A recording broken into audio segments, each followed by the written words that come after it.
Counterpunch promo live in 3, 2, 1.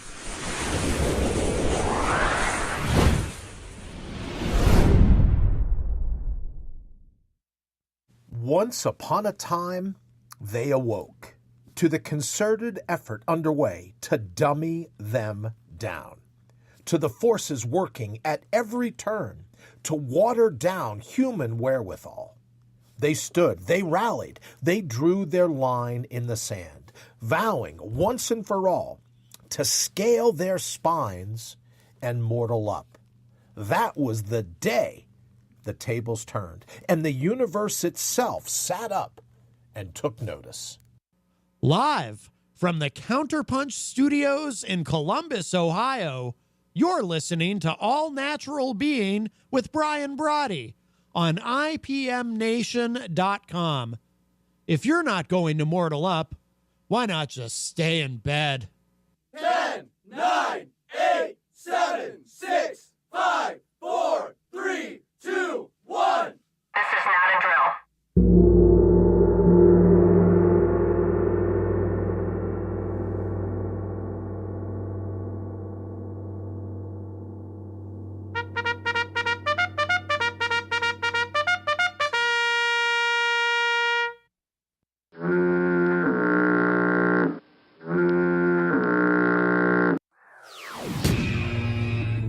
All Natural Being.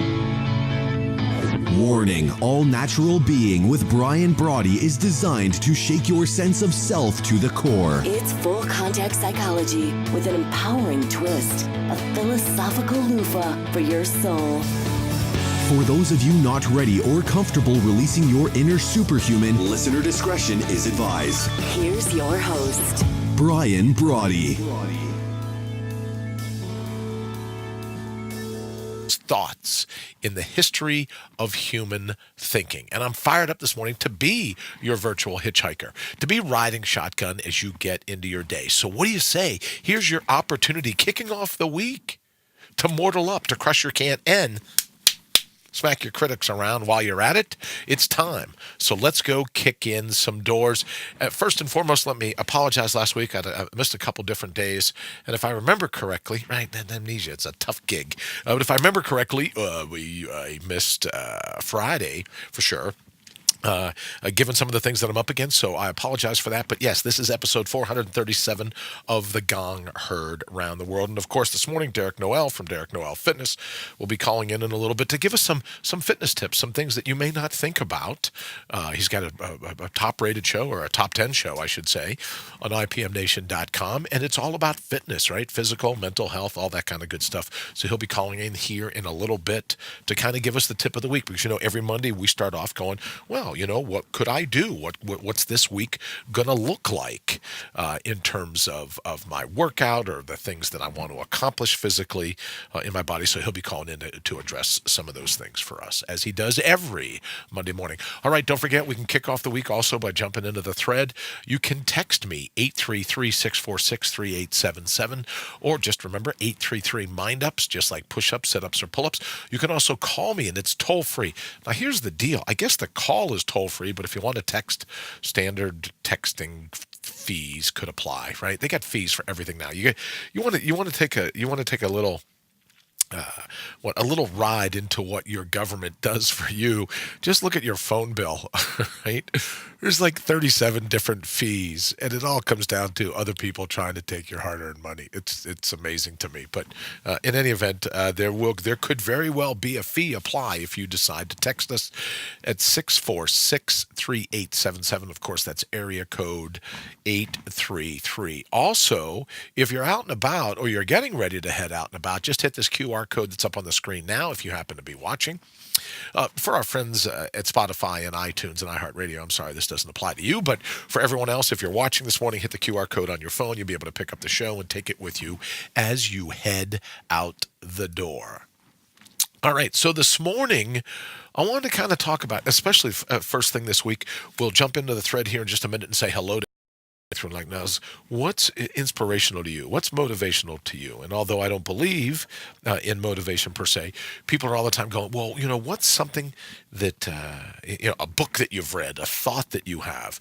And there's all kinds of books, but one of the things that jumped to mind yesterday when someone said to me, hey, what's something that's been meaningful to you? And I often, not just for me, but for you as well. Here, let me button up here.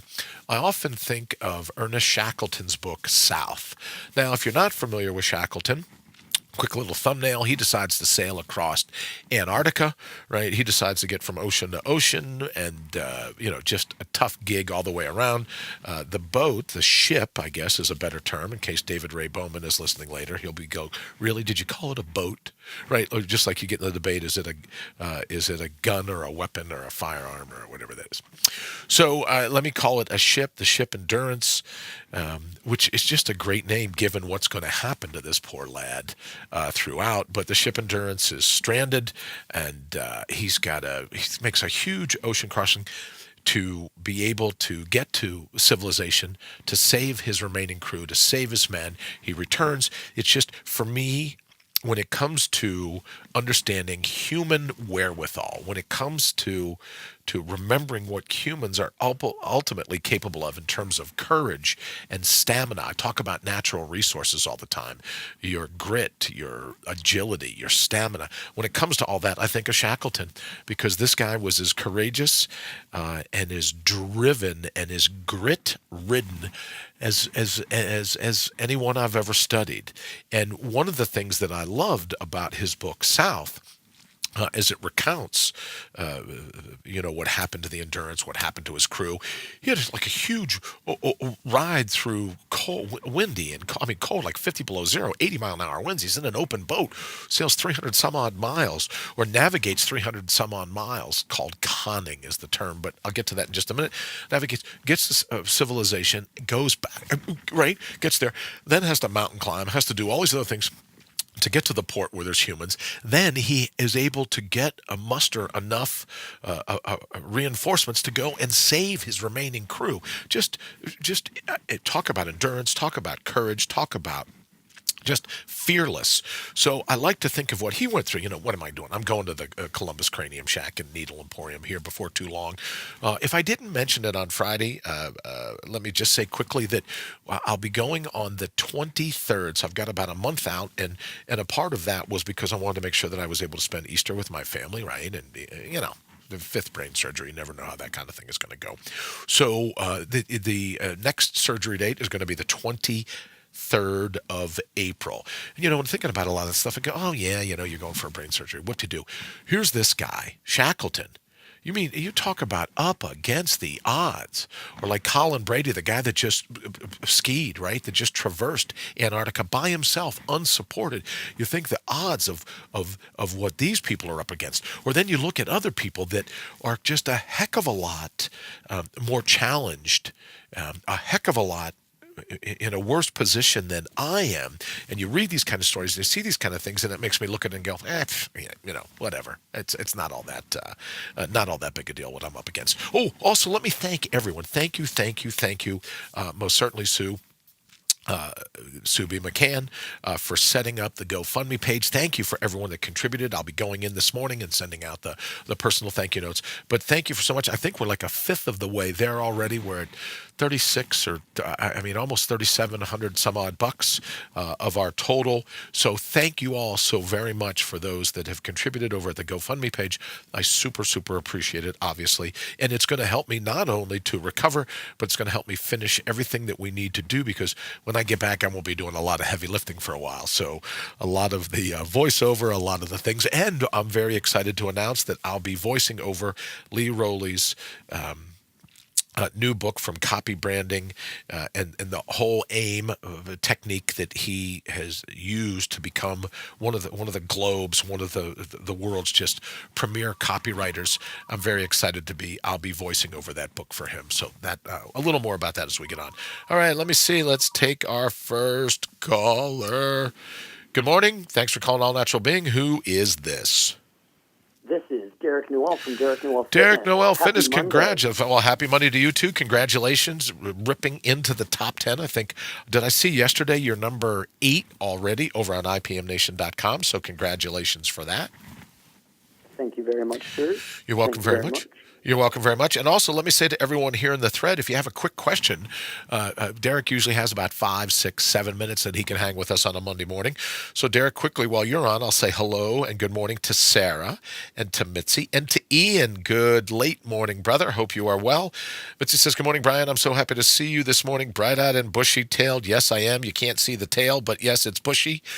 Ian, good morning to you as well. Thank you so much. Ted Philhart, nice to see you, brother. Thanks for stopping by. Hi, Linda. Linda Broadchance says hello. Nice to see you, Linda, as well. All right, so please, if you're here in the thread and if you're like, oh, I would love to have a question answered by a top-notch personal trainer, someone that knows the ins and outs of the physiology of the human body, then jump in the thread by all means, and we'll get Derek to answer your question. All right, Derek, as you know, we have you call in. I'm sure you know we have you call in every Monday morning and give people a tip, a trick, a technique that they can use to jumpstart their program throughout the week. What do you have in store for us this morning? Today, I actually wanted to talk about 10,000 steps. Ooh, I like that. 10,000 steps. Would it be helpful if I put your logo up so everyone knows who's talking? Okay, yes, sir. 10,000 steps. Let's hear it. So a lot of people have desk jobs. They sit down all day. They have not the best posture. They're kind of rounded. And one of the best ways to counteract that is to literally get up and walk around. Ooh. So people who have more physical jobs will have an easier time hitting a goal of 10,000 steps. But if you're sitting down, it's almost more important that you get up and you move around and you get some steps, go out to lunch, walk around, do things like that. Sure. Well, Derek, I have to tell you, to corroborate what you're saying, when I first started the show, I used to do it sitting down. Right? I'd be a big, office kind of chair and a glass mat and all this crap. But I would do the show, the cameras and the lights and everything were positioned to allow me to sit. But then I realized I get down here to the studio, I'm sitting, I do the show, I'm sitting, I do my research, I'm sitting, I do all this. So now I stand throughout the entire day.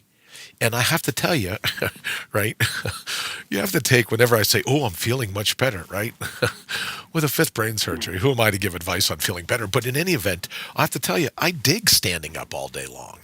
At my age, a little tough on the knees, right? Like I'll leave the studio and I'll go to do something and I'll sit for a minute and I'll go stand up and I'll go, boy, it's going to take a little bit of effort to nail that landing.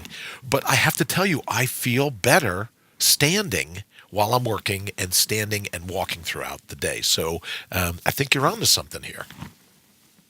Yeah, it's really nice, too, because just a little bit of physical activity will help release those feel-good hormones.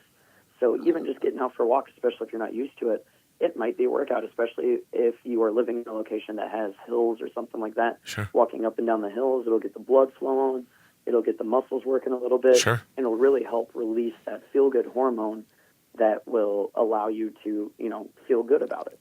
And something else was interesting, and I've known this, personally, right, through experience over the years, but I put up a post on Facebook the other day about, they hid my phone, they took my pants, they took my boots because they wanted me to recover after my spinal tap. And so I was so thrilled that the number of people that commented that walking barefoot in the grass, barefoot on the beach, barefoot wherever you are, maybe not the parking lot of like a mall or something. That's probably not a good idea. But, right, walking barefoot, how great it is for your entire body, right? How your toes have to spread out, how your feet comes in contact with the ground, how that's good for you physically and psychologically. So I was really impressed at the number of people that were just like, oh man, walking barefoot, that's the way to go. Do you have any insight into that, my friend? Like, what is it about all the nerve endings in your feet that when they come in contact with the earth, they just dig the ride? I think it has to do with a couple things. Number one, your body doesn't really like being constrained too much, and for a lot of people, they wear socks and shoes literally all day. Right. But it also goes to, so if you take your hands and you spread your fingers apart as far as they can go. Okay, I'm doing that. You're sprawling out your hand. Yeah. You should be able to do that with your feet, with your toes, but a lot of people can't because if you don't use it, you lose it. And losing that mobility, obviously, is going to make your feet not feel nearly as good. So having it out and spread out, plus you have the sun hitting it if it's a nice day out. Sure. Plus, grass just feels good, except for the itchies that it gives you sometimes. Right. It's just setting yourself up for a not stressful situation, which your body loves to be de-stressed and find different ways to not be stressed out so those cortisol levels can lower back down. And I think that's more what it has to do with everything. Oh, if Matt Connerton from IPM Nation were here, he'd go, So what you're saying is that when you are walking barefoot in the grass, barefoot on the beach, whatever it is, your body's like, I'm relaxed, I'm kicking back. She's barefoot. He's just kicking around without any shoes. There's no stress. There's no threat, no fight or flight. So let's just hold back on the cortisol production. Is that kind of like a thumbnail as to what's going on when you walk around barefoot? Yeah, plus your feet will actually get stronger because you brought up the beach. Anyone who has ever done any running or anything on a beach knows how much your feet are sore later. Sure. When you're wearing shoes, you're constrained to a hard surface. Right. So a hard flat surface. So even if you're walking around in an area that might be a little bit more rocky, your foot doesn't really have to contort to anything. It doesn't have to worry about stabilizing. When you're walking around barefoot, all of a sudden your foot has to stabilize and everything. Right. And it really helps work the muscles in your feet that a lot of people don't even realize they have.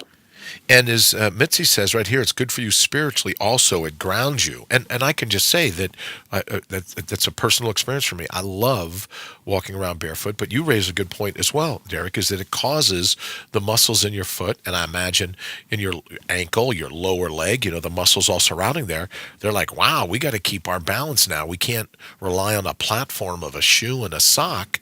So your whole lower leg, and in turn, as you know, if your lower leg's in it, your hips are in it. If your hips are in it, your abdominal wall is in it. If your abdominal wall is in it, it's the muscles of your shoulder are like, oh, what the heck, they're in it. I might as well get in it. So it really can be a full body thing when you walk around barefoot. So in adding to what you said about getting up, the feel-good chemicals, the endorphins, get some serotonin thrown in there, get everything moving around in your body. I think that's a great bit of advice. What else, before I have to let you go, what else would you say would be a good tip? Let me ask you this. There's this whole thing about HIIT, HITT, right? The high impact intensity training or whatever, or long, slow distance. What's the way? What are you talking about? Like, what does your heart rate have to get to before it's a benefit to you overall? It really depends. It depends on what you're going for. Okay. Sure. If you're looking for just straight fat loss, okay. The high-intensity interval training is actually going to be better for you because, number one, it takes less time, and number two, your heart rate spikes, and then it's interval training, so you have a rest period. So you spike your heart rate up.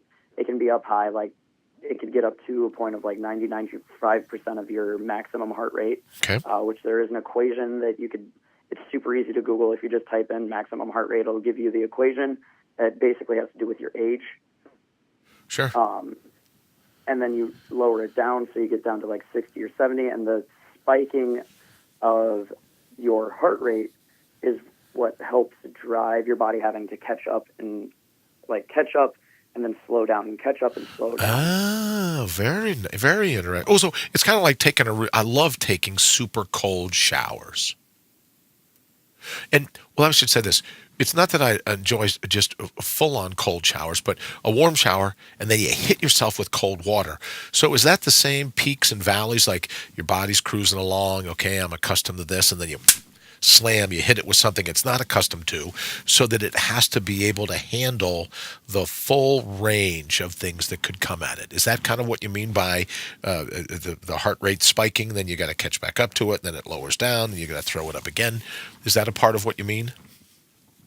Similar. The hot and cold is a whole other ballgame. I feel like that could be a whole other conversation that we could have. Groovy. Because there's a lot of other things that go on with that specifically. Okay. But yeah, it's basically just making your body go through the full range of oh, hey, my heart rate's low, now it's high. How do I handle things while it's high? How do I handle things while it's low?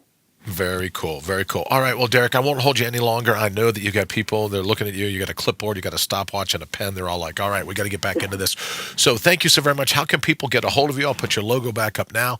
Let everyone know how they can get a hold of you, and then we'll let you get out of here. You can find me on Facebook at facebook.com/TheDerekNoel. You can find me on Instagram at TheDerekNoel. You can find my show on IPM Nation at IPMNation.com/Counterpunch.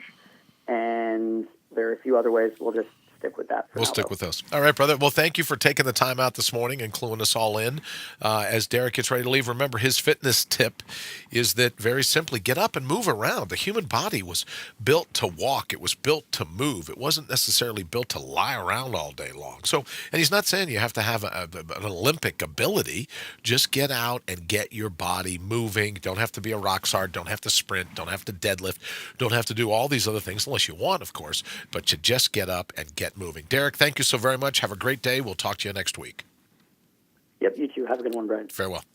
All right, so now what I want to do this. Oh, you know what? Let's just do this real quick, and we will be. So if we put 1, 2, 3, we will be right back. What's queued up in the cart? You have a heart. It has a passion. Making that pulse your priority is why you're here in the first place. I promise. All right, so remember, your heart has a pulse. It has a passion. We need to tap into that rhythm. Ted's tapping into that rhythm. I can tell. He says, living in Florida now, I tend to be more barefoot. Ted, God love you. I absolutely know what you mean. Flip-flops, right? You're just wearing them all the time. And people go, oh, don't those mosquitoes ever get to you? Nah, the little ankle biters. You get so used to it after a while. So much. And you know, it's odd because I really love the mountains. I love the snow. I love camping in it. I love just the challenge of it. But boy, I got to tell you, I love hanging out on the beach as well. All right, so I wanted to get back to this morning. You know, we were talking about Shackleton, his book South, but not just about his book. We were talking about, it's not a book review, but we were talking about the epitome of human endurance, the epitome of human courage. Well, if Shackleton has it, so do you and I, right? So when we're confronted by the things that we face, we can call on that same reservoir that he called on and his crew called on and people throughout the annals of human history have called on. And one of the things that was always of interest to me, you know, when it came to, you know, his thought, right? Because I read his book all the time and said, okay, well, how can we, I have it right here. He says, the young ice did not present difficulties to the endurance, which was able to smash a way through. But the lumps of older ice were more formidable obstacles, and conning the ship was a task requiring close attention. And you know, if I dig a book, I've always underlined a particular, I know you probably can't see that, but I've underlined a particular passage, and that was it. So he's talking about the young ice, we get right through that. It was the more formidable obstacles were the older ice. And what that always makes me think when I read that passage, good morning, Lee, nice to see you. Thanks for joining us here at All Natural Being. Lee, we were just talking about me voicing over your new book. If you would, now that you're here, could you throw up in the thread for people interested how they could get a copy of your book? Please put that there. And we're going to start this week into next week and get and voice over that book. So we're very excited about that. Good morning, Sue. Nice to see you as always. Thank you for joining us here at All a Natural Being. Busy day for you yesterday, I would imagine. So thank you as always for getting up bright and early, hanging out. What we're talking about this morning is Shackleton and his theory that the young ice, the new ice, not all that much so, but the more formidable obstacles were the older encrusted ice. And what that always makes me think are about opinions that I have. Right? Some of the new things that I've learned, you're like, oh yeah, I can deal with that. But what are some of the more formidable, older, crusted, deeply seated ice or deeply seated opinions that you have that are hard as he would use the word con, right, to navigate through, or as I would call it, inner orienteering, what are some of the older thoughts, some of the older habits, some of the older opinions that you have that make it really impossible for you to see the fingerprints of providence at hand, that make it damn near impossible for you to be able to get through the day without all this preconditioning, right? Without all of this baggage, without all of the things, without all the old ice. Right? And then you and I can look at some of those things and go, all right, well, how can I con through some of this old ice? Do these opinions support me? These opinions, as we said, queued up in the cart. Hey, your heart has a passion. It has a rhythm. We have to tap into that rhythm. We say all the time here in the show, putting your heart's highest priority top of your list, right? Jumping it right to the top of the list. Well, how hard is it? How difficult is it at times to get your heart's highest priority to jump to the top of the list if you're trying to con through old, just pack ice, right? Obstacles that are truly formidable. Which ones of those would you put on your list? So if you had a little drill today, you could say, well, what would I do? You'd get out a little notebook, right? Like I have hundreds and hundreds and hundreds of these little notebooks that I carry with me. So what would be the 3 things that you could write down that are the most formidable obstacles that you think, the most formidable old ice that prevents you from putting your heart's highest priority top of the list? Other people's opinions, right? We talk all the time about the committee vote. Is it that? But what are the 3 things that you think, and maybe it would be really cool, wouldn't it? How great would it be if you don't have 3? You go, Brian, I only have 2 things. Fantastic. Write them down, get them out so we can look at them and go, hey, what is it that is preventing me from putting my heart's highest priority top of my list? Lee, thank you very much. Avatar Immersion Method, I called it AIM earlier. There's the link to the ebook. Opinions require no real thought. That's why we all have one. You know what? Absolutely agreed, Lee. And so what are some of the opinions that hold us back? Oh, and thank you again for putting up the link, as I said, if you want Lee's book. He put the link here in the thread. All right, so and I'll post this link for people listening on Spotify or iTunes or iHeartRadio. We'll post the link here in the thread. Maybe we'll even throw it up on Twitter, on our Twitter feed, so that you know exactly what we're talking about. But what are some of those old ice, some of those formidable obstacles that keep you from smiling, that keep you from remembering who you are? Maybe we could even say, what are some of the obstacles that get in the way? What are some of the obstacles that lend to your amnesia, that lend to you forgetting all of the things that you're ultimately capable of? And that if you're here to unleash your legendary. You're here to smile. You're here to have fun. You're here to experience everything that life has to offer. And if I can tie it all together with Derek calling earlier and my friends commenting on me walking around in the backyard barefoot, what is it that you could experience if you took your shoes and socks off philosophically, right? If you took off all the things that your mind has become accustomed to, and you were just right with your brain walking around, making contact with the earth, making all the digits of your hand or the digits of your foot or the digits of your neurons, making them come in contact fully with everything that it would take, everything in this particular moment in all of time, that would allow you to put your heart's highest priority top of the list. And remember, walking, talking, Venus flytraps, right? The pits of quicksand, all your critics that are going to jump right away and go, oh, you can't do that. Now we know Brian's nuts. You can't put your heart's highest priority. You have all these responsibilities. You have all these bucket lists, to-do lists. You've got all these carrots at the end of the stick. You can't put yourself first. I'm here to say that you most certainly can put yourself first. And maybe we could do it today by starting with, what are those 3 chunks of formidable ice? Just like Shackleton conning through Antarctica. What are some of those things? Inner orienteering, some of those things that you have to navigate. Maybe if we can identify them, we can start melting them down. Our own little shot at global warming, if you will. We can start to melt those things down so that putting your heart's highest priority top of the list is not that big of a deal. All right, we got to get out of here. I ran a little, or will run a little long if we don't. Thank you so very much for joining us here at All Natural Being. We'll be back bright and early tomorrow morning. Have an absolutely fantastic day.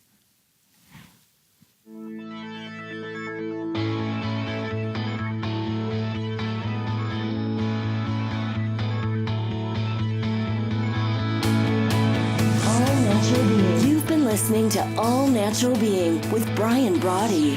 Join us live every Monday through Friday, 7 to 8 a.m. Eastern. Also, check us out around the clock at allnaturalbeing.com. Until then, always remember to bring your own bold.